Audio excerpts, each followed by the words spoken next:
हम दुनिया के सबसे ज़्यादा आशीषित लोग हैं। इस संसार के सबसे ज़्यादा आशीषित लोग हम हैं और हमारे जैसे और भी है। अभी हम अपने बारे में बात कर रहे हैं, हमारे से और भी मसीह लोग हैं। पवित्र शास्त्र कहता है कि हम सबसे आशीषित हैं और ये आत्मिक आशीष है। और जब हम आत्मिक आशीषों को पहचानना शुरू करते हैं, जब हम समझना शुरू करते हैं, हमें और प्रकार की आशीषें हमारे जीवन में दिखाई देगी। अगर हम भौतिक आशीषों में ज़्यादा ध्यान करेंगे तो हो सकता है कि बहुत सारी आशीषें आए हमारे पास, लेकिन हम परमेश्वर के राज्य में कंगाल रहेंगे। अगर हम आत्मिक आशीषों पर ध्यान करेंगे तो हमारे पास भौतिक यानी इस संसार की आशीषें भी होंगी और हम परमेश्वर के राज्य में जब प्रवेश करेंगे, यानी जिस अनंत जीवन में जो बहुत लंबा है, उसका बयान करना मुश्किल है। आज हम एक आशीष पर बात करेंगे। पिछली बार मैंने एक आशीष पर बात करी थी कि परमेश्वर का ईश्वरीय स्वभाव हम में है, हम उसके समभागी है। हम उस स्वभाव में चल सकते हैं, चलना चाहिए। उस ऐसा चलने के लिए जो कुछ भी हमें चाहिए हमारे अंदर डाल दिया है परमेश्वर ने।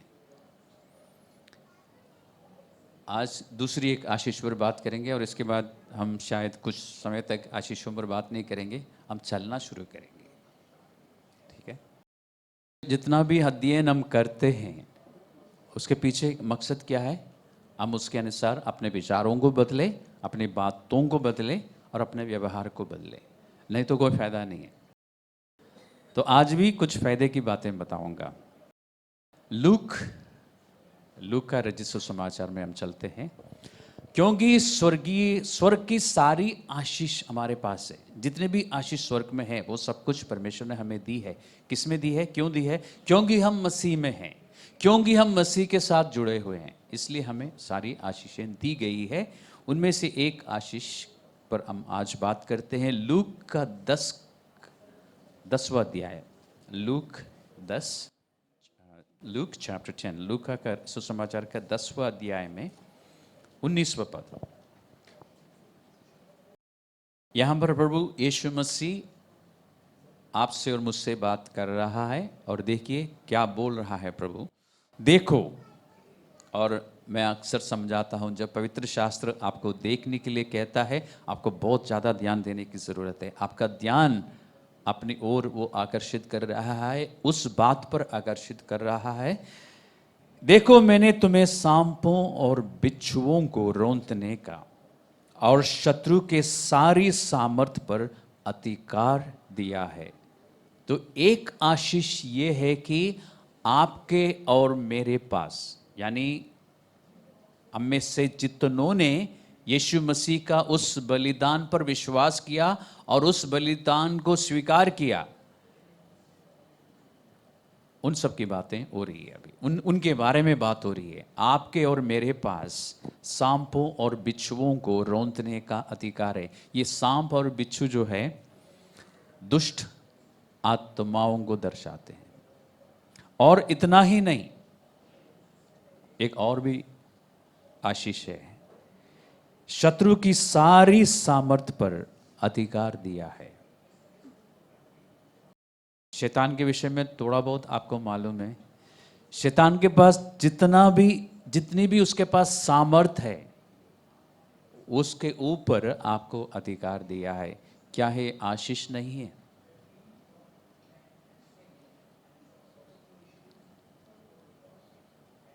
ये तो सुन के अच्छा लगता है ना?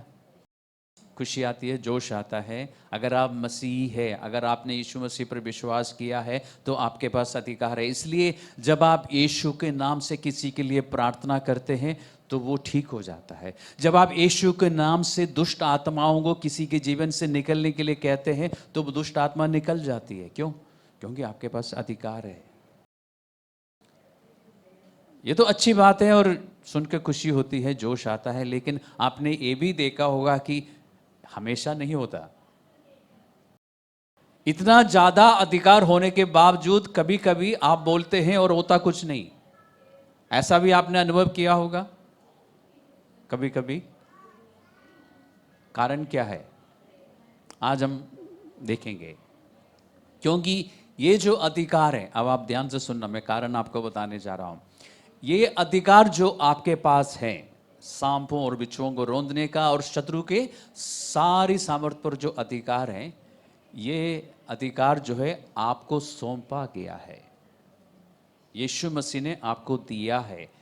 अगर आप यीशु मसीह के साथ साथ नहीं चलेंगे तो ये अधिकार आप काम में नहीं ला सकेंगे। ये डेलीगेटेड अथॉरिटी है। यीशु मसीह को बाईपास करके आप इस अधिकार को इस्तेमाल नहीं कर सकते। यीशु मसीह की ओर से आपको आदेश मिलना चाहिए, आपको अगुवाई मिलनी चाहिए, तभी आप इसको ठीक से इस्तेमाल कर सकेंगे। इसलिए आप देखते हैं कई बार आप यीशु के नाम से बहुत कुछ बोलते हैं, होता कुछ नहीं। क्यों? क्योंकि आपको अगुवाई नहीं मिली, आपको आदेश नहीं मिला।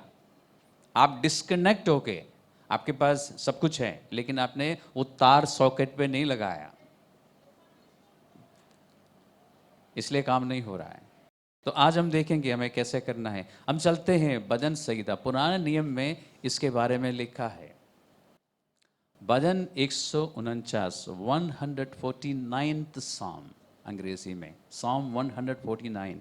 इसमें देखते हैं कि परमेश्वर इस कार्य के लिए क्या कहता है।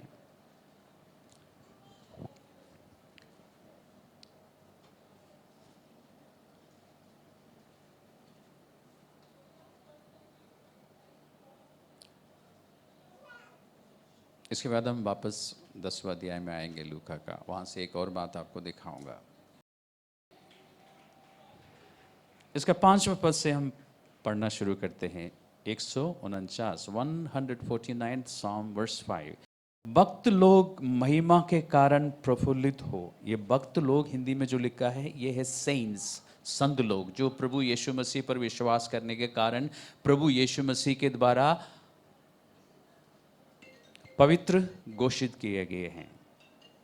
प्रफुल्लित हो और अपने विचनों पर भी पड़े पड़े जय जयकार करें। 149 वर्स 5। उनके कंठ से परमेश्वर की प्रशंसा हो और उनके हाथों में दो धारी तलवारें रहे। तो दो काम परमेश्वर कहता है विश्वासियों के पास होना चाहिए, यानी दो काम एक साथ होने की जरूरत है। एक, उनके मुंह से क्या निकले? परमेश्वर की प्रशंसा निकले। तो मुंह से क्या निकलना चाहिए? परमेश्वर की प्रशंसा, परमेश्वर की तारीफ होनी चाहिए। मुंह से तारीफ और प्रशंसा होने के लिए एक काम का होना अनिवार्य है। वो क्या है? वो तारीफ, वो प्रशंसा कहां पर होनी चाहिए? पहले हृदय में होनी चाहिए। सिर्फ होठों से परमेश्वर की तारीफ करना काफी नहीं है, उससे कुछ नहीं होगा, हृदय में से निकलना चाहिए। तो सबसे पहले हम इस बात का जांच करेंगे कि क्या ये तारीफ, ये प्रशंसा, ये धन्यवाद मेरे मन में है। अब हम किस बारे में बात कर रहे हैं? अधिकार। अधिकार आप इस्तेमाल करना चाहते हैं, अधिकार आप देखना चाहते हैं कि आपके द्वारा काम कर रहा है। उसके लिए सबसे पहले क्या करना है? आपके मन से परमेश्वर की स्तुति और तारीफ निकलनी चाहिए, सिर्फ होठों से नहीं। क्योंकि इसी 10वां अध्याय में, आप चाहे तो वापस जा सकते हैं, 10वां लूका का 10वां अध्याय में परमेश्वर ने कहा कि मैं तुम्हें सांपों और बिच्छुओं को रौंदने का और शत्रु के सारे सामर्थ्य पर अधिकार दे रहा हूं, बल्कि मैंने दे दिया है। उसके बाद एक बात कही जिस पर हम ध्यान कम देते हैं, क्योंकि बाकी बातों से हम बहुत ही जोश में आ जाते हैं, हमारे पास अधिकार है, बिल्कुल है। लेकिन प्रभु ने कहा कि इस बात पर आनंदित मत हो कि दुष्ट आत्माएं तुम्हारे वश में है। फिर किस बात में आनंदित होना चाहिए? हमारे नाम जीवन के पुस्तक में है, यानी परमेश्वर की ओर ध्यान रखते हुए आगे बढ़ना चाहिए। इस अधिकार पर ज्यादा ध्यान मत रखो। यह अधिकार काम करता रहेगा जब तक मेरा ध्यान उधर है। इसलिए अधिकार के बारे में ज्यादा सोचने की मुझे जरूरत नहीं है। जब जरूरत होगी मुझे अधिकार, मेरा अधिकार काम करेगा अगर मेरा ध्यान परमेश्वर पर है। इसलिए इस बात पर आनंद रखो। अगर हम अधिकार पर ज्यादा ध्यान रखेंगे ना, तो हमारे अंदर क्या होगा?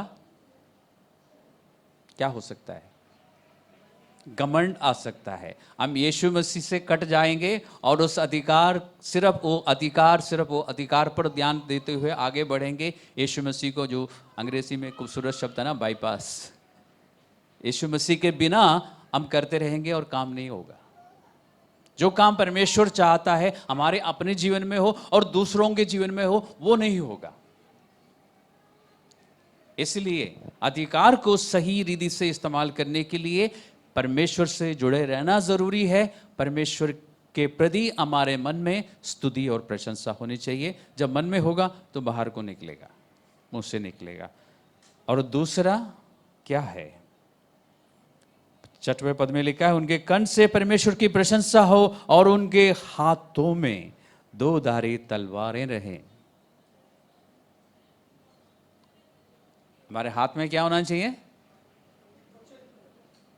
यहां पे क्या लिखा है? सिर्फ तलवार नहीं, साधारण तलवार नहीं, 2 धारी तलवार होनी चाहिए।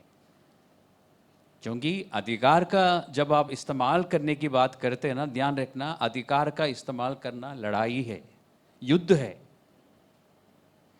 शैतानी आत्माओं को किसी के जीवन से हटाना युद्ध है। किसी की बीमारी को उसके शरीर में से हटाना युद्ध है। उसके लिए आपके पास 2 धारी तलवार चाहिए जो दोनों तरफ से काम करे। और आप में से अधिकतर लोगों को मालूम है कि यह तलवार क्या है।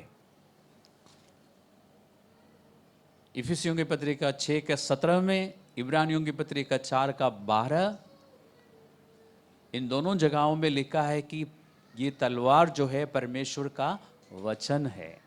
अब किसी ने मुझे हाथ बाइबल उठा के दिखाया, लेकिन मैं आपको बताना चाहूँगा कि वो तलवार नहीं है।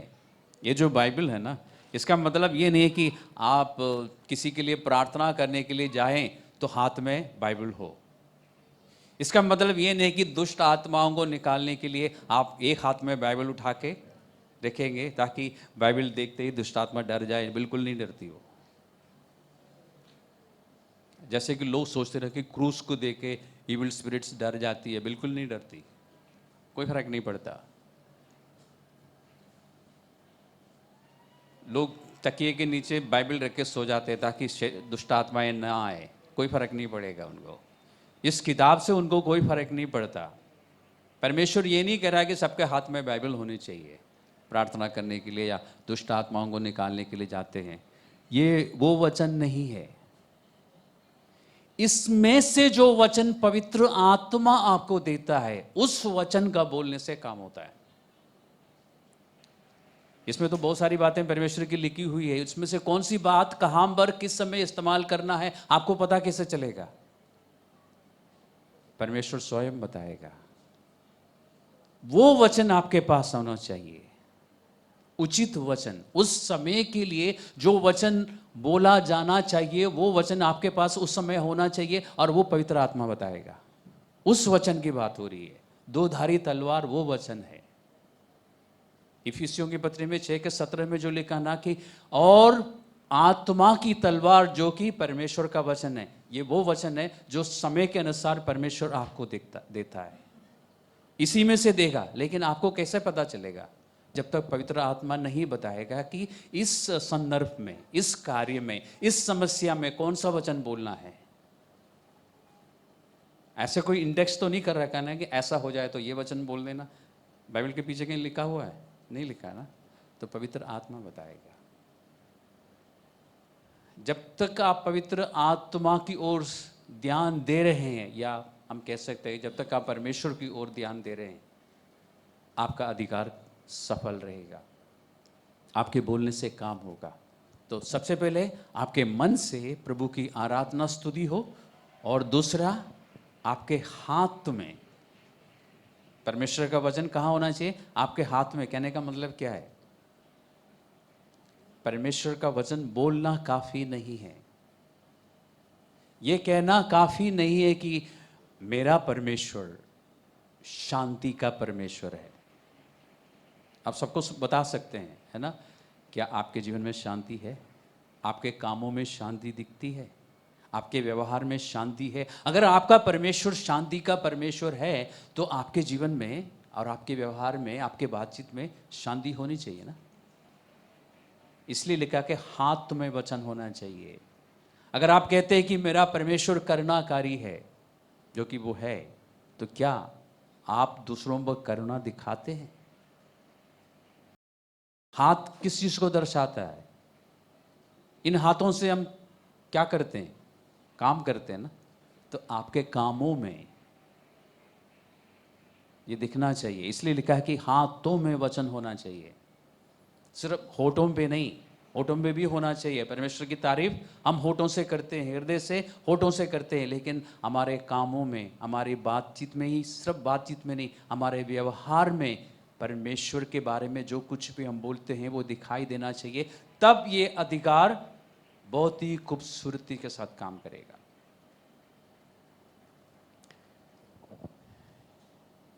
हम सबको बता सकते हैं कि गॉड इज गुड। क्या है? ऑल द टाइम हम बोल सकते हैं। क्या हम ऐसा है? Are we good all the time? परमेश्वर की भलाई हमें दिखती है। इसलिए हमारे हाथों में वचन होना चाहिए, उचित वचन जो परमेश्वर की ओर से उस समय दिया जाता है। तब हम कामयाबी के साथ काम कर सकेंगे। क्योंकि यिर्मयाह की पुस्तक में, यिर्मयाह चैप्टर 1 वर्स 12, यिर्मयाह 1 के 12 में परमेश्वर ने कहा है कि मैं अपने वचन के प्रति जागरूक हूँ।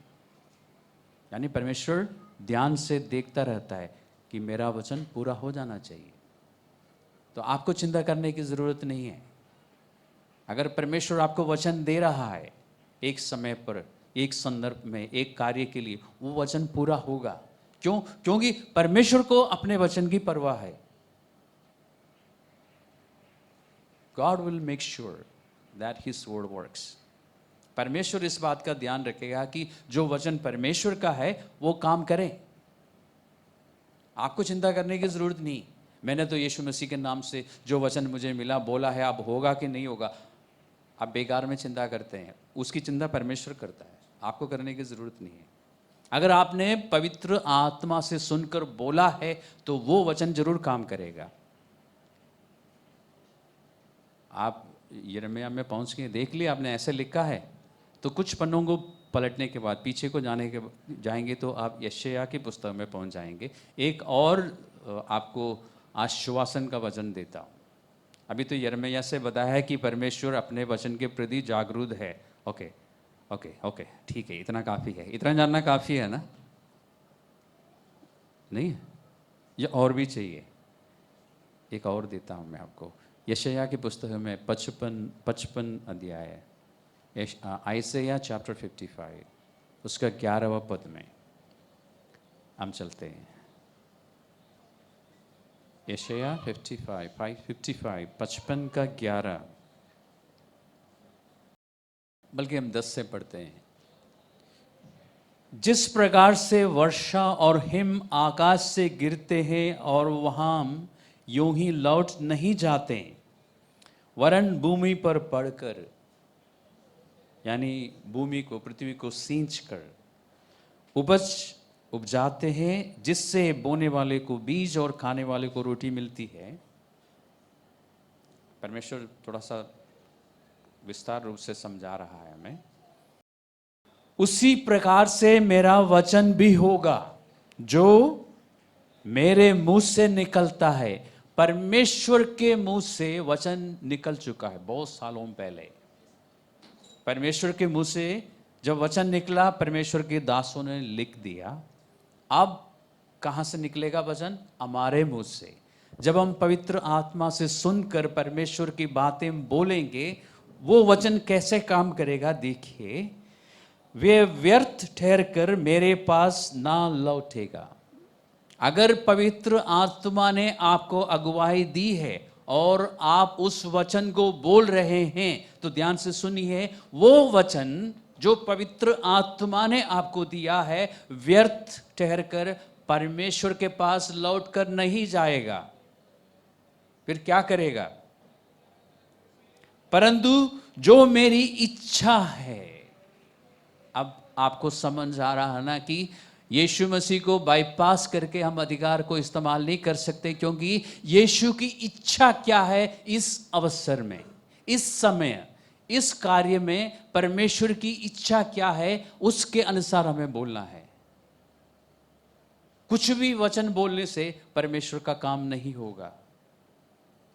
पवित्र आत्मा आपको क्या बता रहा है, चाहे वो आपके अपने जीवन को लेके हो या किसी और के जीवन को लेके हो, पवित्र आत्मा कौन सा वचन आपको दे रहा है,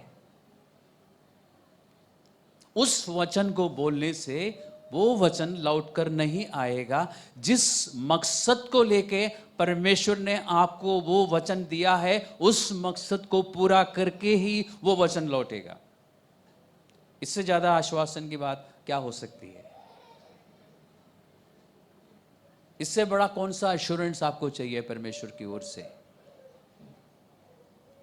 परमेश्वर की इच्छा पूरी होगी और जिस काम के लिए मैंने उसको भेजा है उसे वे सफल करेगा। यानी जिस मकसद से परमेश्वर ने उस वचन आपको दिया है वो मकसद पूरा होगा, वो काम करके ही लौटेगा। यानी ये पन्नों को भरने के लिए परमेश्वर ने बहुत सारी बातें लिखवाई नहीं है, ये परमेश्वर का वचन है, इसमें परमेश्वर की इच्छा है, परमेश्वर की योजना है, और अलग अलग अवसर पर परमेश्वर अलग अलग बात आपको याद दिलाएगा पवित्र शास्त्र की, और जब आप उन बातों को बोलेंगे परमेश्वर की मर्जी पूरी होगी। प्रभु ने प्रार्थना करने का जब तरीका बताया उसमें सिखाया था ना कि ये प्रार्थना करो कि परमेश्वर की मर्जी पृथ्वी पर पूरी हो। यही प्रार्थना करने के लिए कहा ना। कैसे होगी? जब आप परमेश्वर की बातें पृथ्वी पर बोलेंगे, जब आप खुद परमेश्वर के वचन के अनुसार चलेंगे तो परमेश्वर की मर्जी पूरी होगी।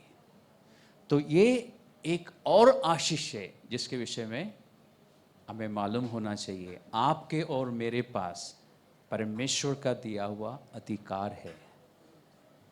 शत्रु के सारी सामर्थ्य पर अधिकार है हमारे पास, लेकिन वो अधिकार काम कैसे करेगा? जब आप और मैं पवित्र आत्मा से सुनकर मुंह से बोलेंगे और वचन के अनुसार चलेंगे, तब हमारा अधिकार काम करेगा, तब हम पूरी तरह से कनेक्टेड रहेंगे परमेश्वर से। इसलिए परमेश्वर की सामर्थ्य उस जगह पर काम करेगी। तो मेरे और आपके पास क्या आशीष है? परमेश्वर का दिया हुआ अधिकार है। सांपों और बिच्छुओं को, सिर्फ सांपों और बिच्छुओं को रोंदने का नहीं, शत्रु के सारी सामर्थ्य पर अधिकार है। वो काम कैसे करेगा? जब हम परमेश्वर से जुड़े रहेंगे, जब हम वचन पर पवित्र आत्मा से सुनकर पृथ्वी पर बोलेंगे तो वो काम करेगा। उसका असर या तो तुरंत दिखाई देगा या थोड़े समय के बाद दिखाई देगा, लेकिन काम जरूर होगा। तो आज फिलहाल हमारे लिए इतना काफ़ी है। इस अधिकार को हम इस्तेमाल करेंगे, इस रीति से करेंगे, और फिर क्या देखेंगे? रिजल्ट देखेंगे, परिणाम देखेंगे कि सफल हो रहा है कि नहीं हो रहा है। जितनी भी बातें मैं बताता हूँ आपको आजमा के देखना चाहिए, करके देखना चाहिए, और ऐसा करके हम सुनिश्चित करेंगे कि ये वचन जो हमें बताया गया है ये सही है और जीवन भर आपका ये काम आएगा।